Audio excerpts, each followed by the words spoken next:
It's all about technology this week. 5, 4, 3, 2, 1, 0. Dead air.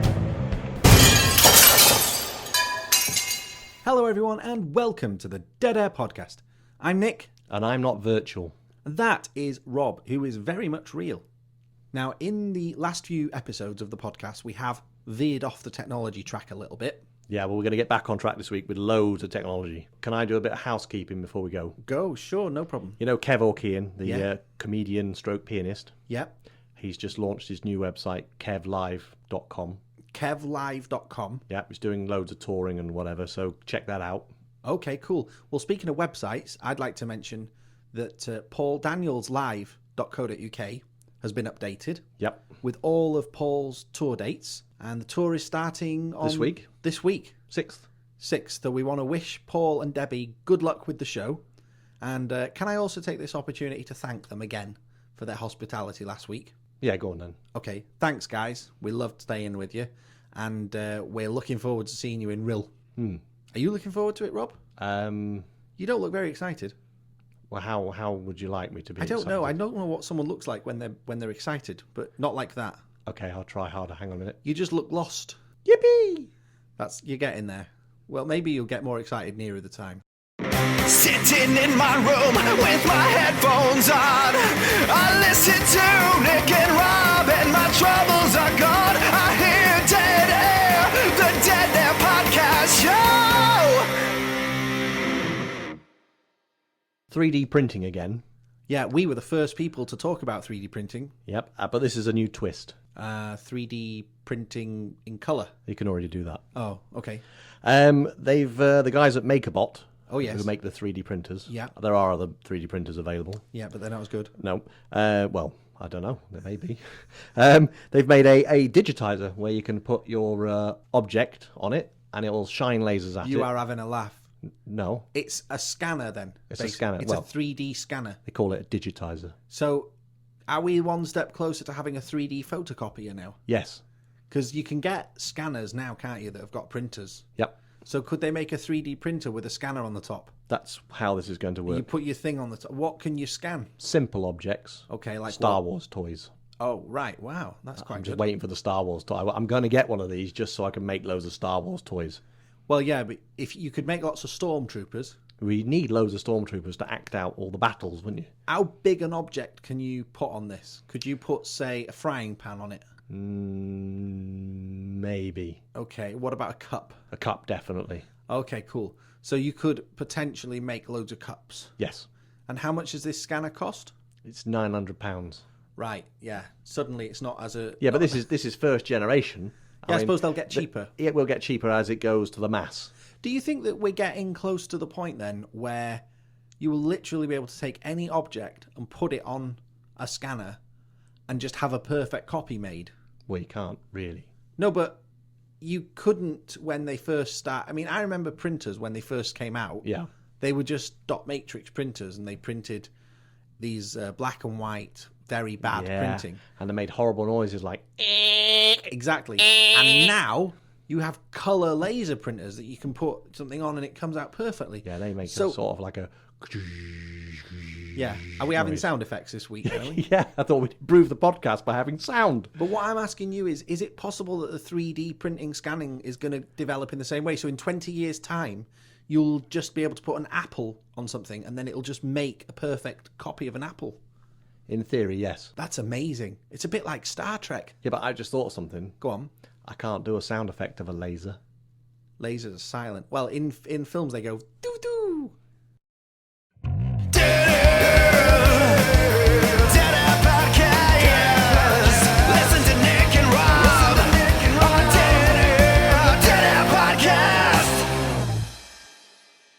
We've got some mobile phone stories for you.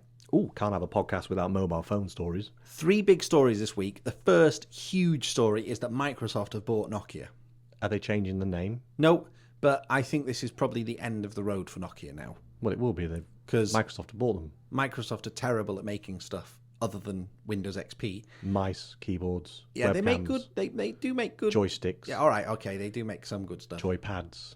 Yeah, okay. Games consoles. Yeah, they're good at games consoles. All right, maybe they're not that bad, but they're rubbish at making phones, right? The point is Microsoft support Nokia, so no more cheap Nokia phones. It's all going to be really expensive stuff from now on, I think. With no start button. Yeah, and no Snake. No Snake. Probably not. They'll probably have Solitaire on there What about instead. the sound effect? No, it'll just be replaced by the Microsoft startup sound when your phone rings. How does that go? Bum ba-dum bum bum bum. You can't say bum. Okay. Dun dun dun dun dun dun. That's better. In other mobile phone news, while we're talking about mobile phones, you know Android, Yep. the Google operating system Yep. that goes on phones? Well, they've announced the name of the next version. Uh-huh. It's going to be called KitKat. So you can only phone people when you're having a break. Oh, I should have seen that coming. The other thing that's happening is that they've teamed up with an antivirus company and they're going to put antivirus in all their Android phones. Which antivirus company have they teamed up with? It's one that you've never heard of. Right. I don't even remember the name of them, but they're not one of the big ones like Norton or McAfee or anyone. Right. I'm surprised you haven't got a joke about that. What? Like, oh, you won't get an infection from borrowing your friend's phone or something like that. At least you won't be able to pass on any germs by Well, you can't texting. you? Your head breathing all the time on the handset. Think of how many I was ear thinking infections about you can get more from about the virus sharing a phone. aspect. Yeah. Well, ear infection is a virus. Well, you made a joke about the KitKat. You could get so like fungal warts on your lip and stuff from a phone that's been we're going into territory that's nothing to do with technology now. okay.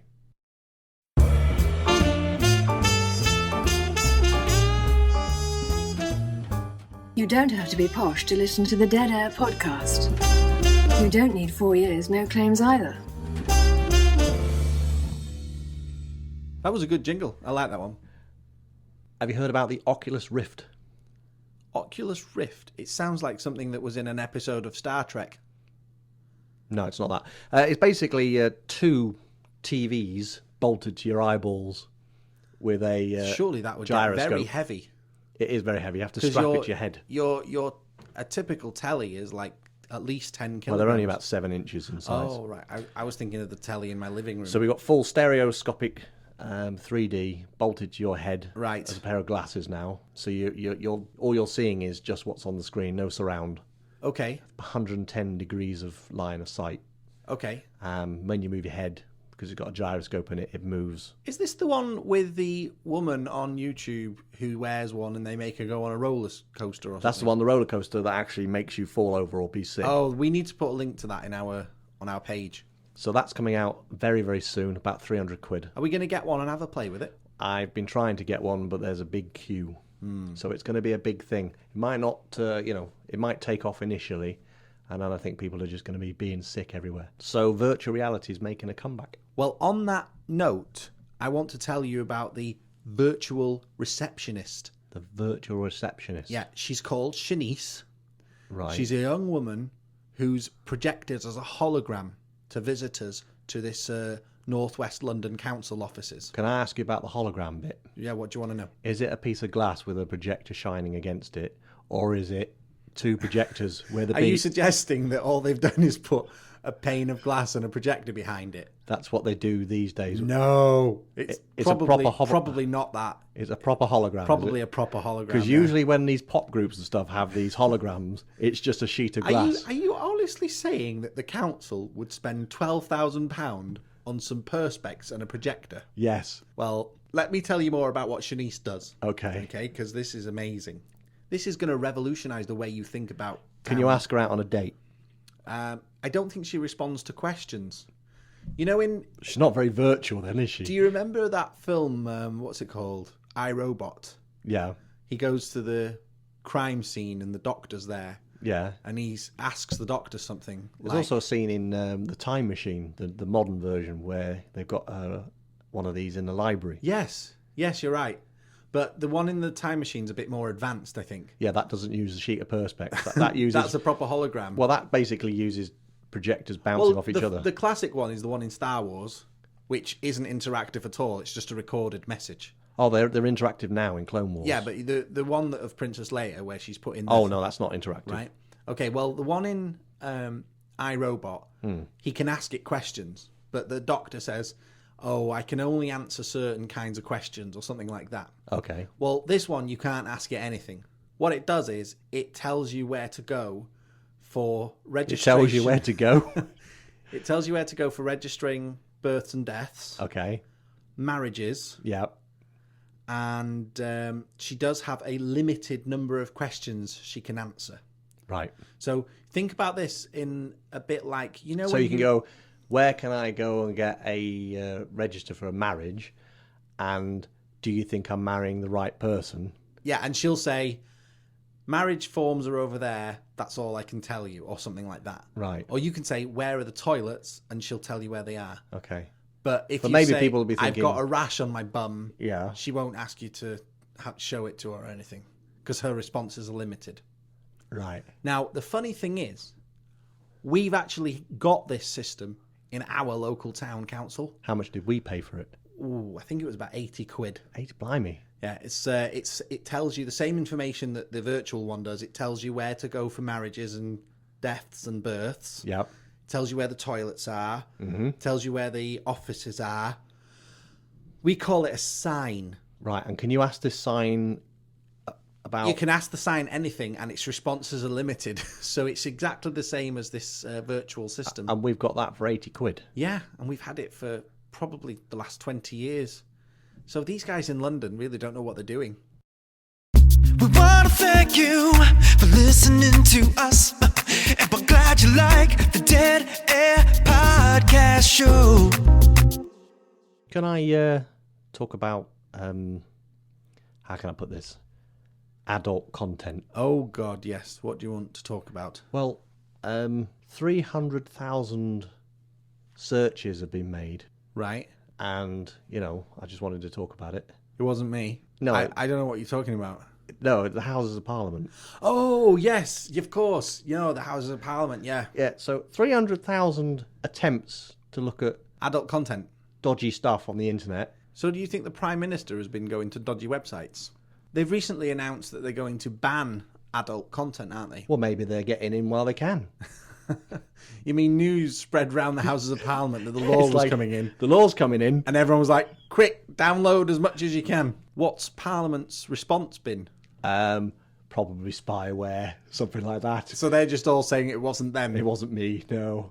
It's funny because it's like when customers bring computers in and they say, I've not been looking at anything dodgy on it, but my son was using it yesterday and now it's not working. Maybe the people in Parliament could use the same excuse. What, you mean their sons came in on some sort of like bring your kids to work day? Yeah, or maybe they were visiting their parent for a lunch break or something. Work experience. Yeah, something like that. It might be just be a student who got a job there part-time or something. Of course, there could be a room in the Houses of Parliament where they've got people just all day, every day looking at this stuff for legitimate reasons. What would be a legitimate reason for looking at adult sites? Well, maybe they're just seeing how bad it is. Right. You'd have to show some sort of expertise in that area. You'd have to provide some evidence of your experience in the field. That's it.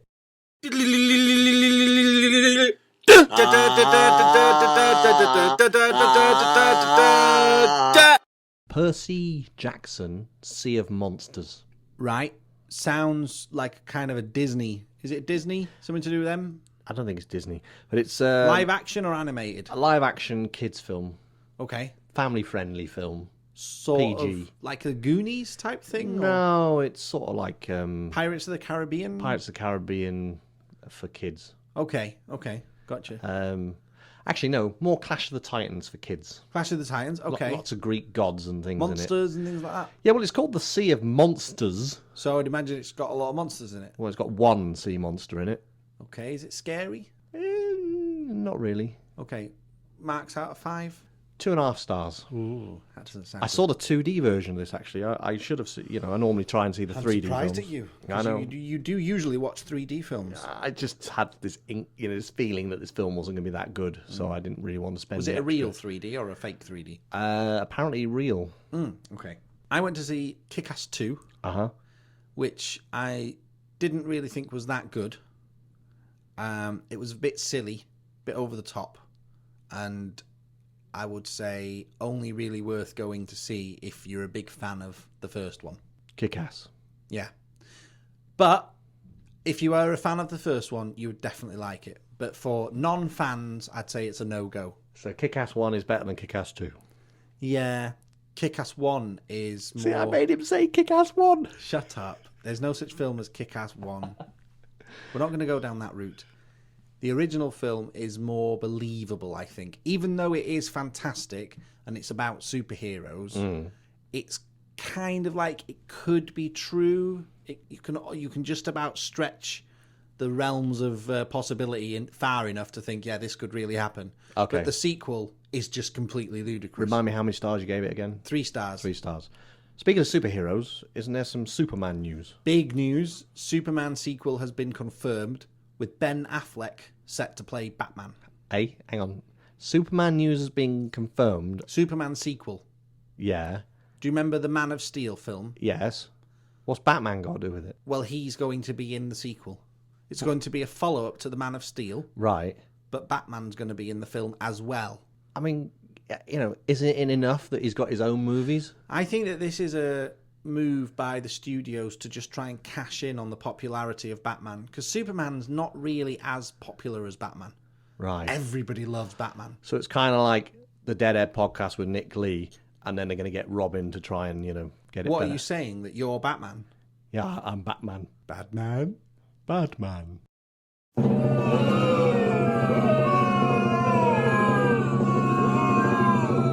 It's Rob's Rant of the Week. You could do the rant this week. I'm okay. Right, my rant is about Crikey, that was quick. the stupidity of this rule that I saw the other day. They're going to ban small mobile phones in Britain, right? Why? They've made these phones now that are the size of a keyring for a car. They're tiny. And the UK government is going to ban them because they're worried that they're going to get into prisons and prisoners are going to be able to use them to keep in touch with the outside world. So hang on, let me right. They've made phones that are really, really small. Yeah. And the government is going to ban them only because you can smuggle them. Yeah.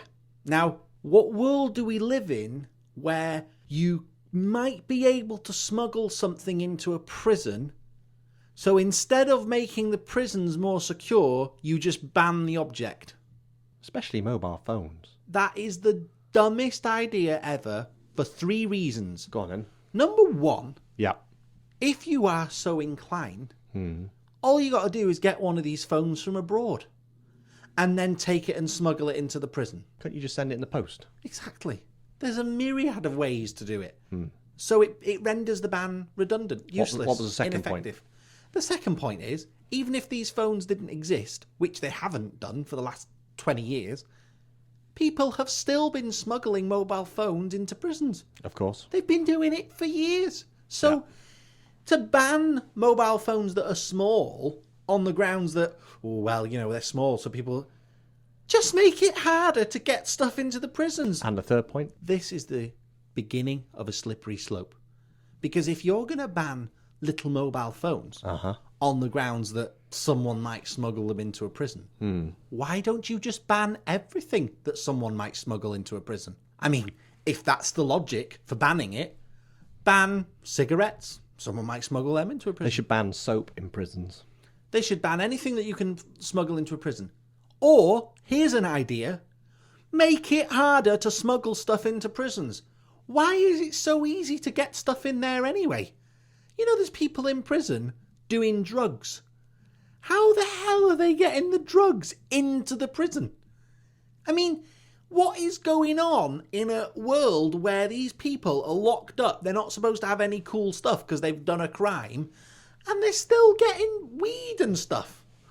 Oh, it really grinds my gears. It gets my goat. In my view, the prisoners shouldn't have direct contact with their visitors. There should just be a glass partition there. You can talk to your friend. You can see them, but there's no passing of any stuff. I can, of course, fixes the problem. solve this problem. A device that turns off all mobile phone signals within a certain radius.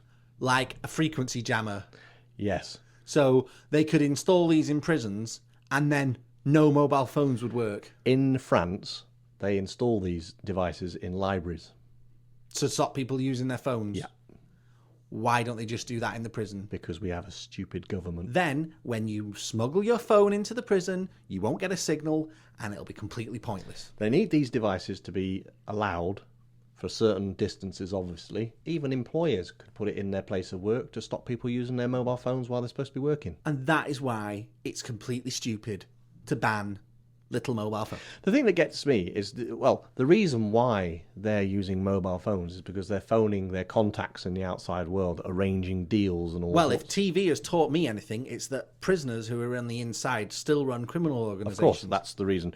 Now, in prisons, I know for a fact that they have these blue payphones that you Again, I know this from TV. that you gain credits on. But the disadvantage for the prisoner, I suppose, is that everything that you say is being recorded. So you can't really organise any bank jobs. So therefore you need mobile phones. Yeah. Or maybe they just like playing Candy Crush Saga. That is very true. Because people keep inviting me to play that.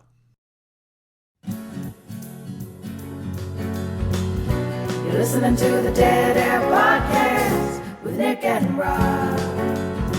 La da da da da. Are you on LinkedIn? I am. In fact, the last person that added me on LinkedIn was Kev O'Keehan. Do you think LinkedIn is any use? Well, he's about the third person I'm linked in with, so no, it obviously doesn't work very well. Some people say LinkedIn is the businessy version of Facebook. Do you think that's an accurate... No, because I haven't seen any silly photos on LinkedIn. Nobody invites you to play Candy Crush Saga on LinkedIn You're either. obsessed with Candy Crush Saga. You wouldn't believe how many people invite me to play that game. No one's invited me. LinkedIn is a social network for professionals. So you have a profile on there. This is for the listeners who may not know what LinkedIn is, obviously. I know you know what it is. Yeah. Well, actually, to be fair, that's not strictly true. All I know is that professionals get in touch with you and say, I'm such and such, and this is what I do. And then that's about as far as it goes. So it's like a business card. Yeah, you're right. It is essentially Is it a any business more card. than that? Does it do any more than that? I suppose that the idea of it is that if you are looking to employ someone, you can look at their LinkedIn page. And look at the CV and stuff. Yeah, but it's a bit more than that because people can endorse you. So previous places you've worked at, your boss might put a little write-up about you saying how good you were at doing a certain job. All right, okay. So it lets you have like an online... Are you on LinkedIn? I'm on it, but it's not been updated for years. I'm going to write something on your LinkedIn page then. Oh, wow, okay. I look forward to reading that later. It won't be anything good, obviously, but I'll write something. Why would you not write anything good? Well, why would I Do write you not anything? think I'm good? Not really. Why do you keep me around then? You must be an idiot if you're keeping a member of staff on who's not very good. See? Backfired. I don't have to turn up. I suppose if that's the justification. The point is that LinkedIn is this thing for business people. Mm-hmm. And this week they've announced that they're dropping the age of registration from 18 to 13. So that means now that children can have a LinkedIn account. So that's quite handy. Why is that quite handy? Well, because when you're 13, you're looking for jobs, aren't you? So you can say you're 13 and you... Hang on. and Which world do you live in that You've got experience in the burger van industry and you've you got kidding me? experience waiting on tables and... Have you ever met a 13-year-old? They don't want to work. Well, I worked when I was 13. In fact, most 18-year-olds don't want to work. Did you work when you were 13? Well, yeah, but we come Well, there from you go. we come from a different generation. I had my first job when I was 11, but you and me come from a different time where, you know, the way that we were brought up was that you went out and you worked and you earned your money and that's how you got by. Kids nowadays, they don't want to know. They get everything handed to them on a plate. Yeah. So 13-year-olds do not need a LinkedIn profile. And I personally think it's just daft. You are listening to the Dead Air Podcast. Well, Rob, we have come to the end of this week's podcast. It's full of technology. Yeah, we've done very well. What did you think? It's full of technology. You've just repeated yourself. That's true. Are you just bowled over with all the technology? Wow, have we left anything out? There are two stories we didn't get to. All right, go on then. We'll just do them briefly now. Right. One is the Xbox release date. Mm-hmm. Microsoft have announced the next version of the Xbox is coming out on November 22nd. Wow, that is soon. It is. The PlayStation is coming out a week after. Ooh. So there's going to be a big battle for the Christmas hotspot. But my memory of previous occasions when these things have come out, it always happens the same. They sell out in the first week and then they don't have enough stock. For several months. And everyone just complains that they can't get hold of them. Yeah. So what they should really do is wait until they've got enough and then release them. Because the ones that will win are the ones who make Of course. more consoles. Whoever's got the most stock is obviously going to win because they're going to have the stock to sell. Exactly. What was the other thing? They should put us in charge. Well, you know Lenovo, Yeah. the company that make laptops? Yep. They have announced that all their laptops from now on with Windows 8 are going to have a start menu installed. That's not new news.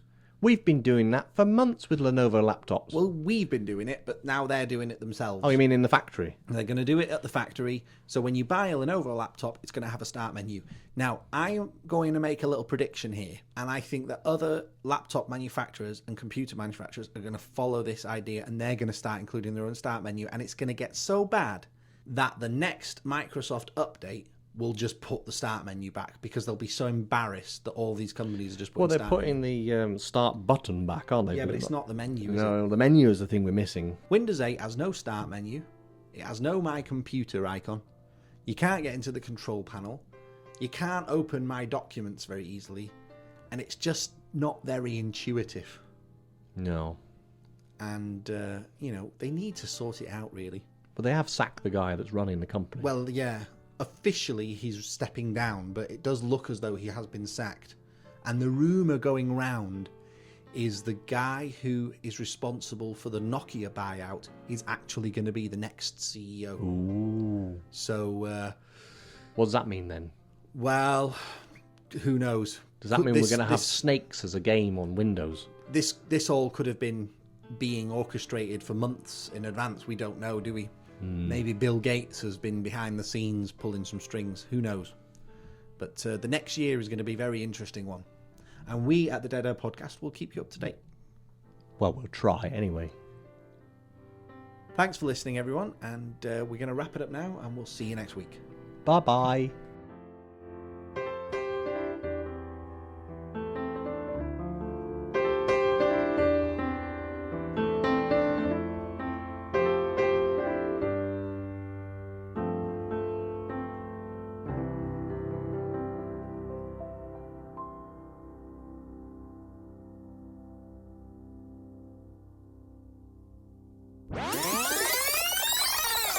You are listening to the Dead Air Podcast. For more information, go to www.deadairwebsite.com.